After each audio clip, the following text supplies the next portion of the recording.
د 209 الفتح قلي اردو قمندانۍ پورې مربوط د فاریاب ولایت د پلي لیوا قمندان په دې ولایت کې د بشپړ امنیت ډاډ ورکوي.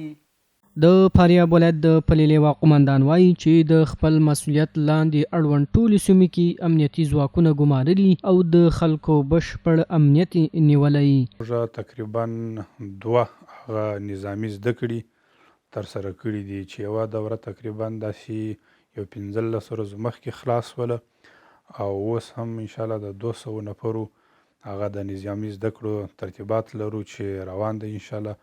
نو 15 ورځې به انشاءالله دغه نظامي زده کړې چې کوم د سربازانو دپاره ضرورت وي انشاءالله.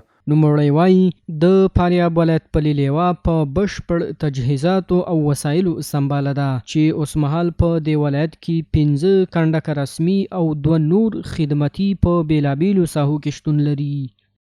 ساحه نو داسې تر غورماش نه بیا تر اخینې تر بندره د ګرزیوان نه بیا تر لولاشه. نو خلاصه د مطلب دا چې د فاریاب ولایت چې څومره جغرافیه ده هغه زموږ تر مسؤلیت لاندې ساحه ده. نو موږ مکلف یو چې د هغو تامین د امنیت خپل ملت او وطندارانو ته وساتو. همدارنګه د فاریاب ولایت پلي لیوا قمندان وایي چې تازه یې په یاد ولایت کې د څو ولسوالیو څخه لیدنه هم کړې چې په ټولو ساحو کې امنیت خوندي دی.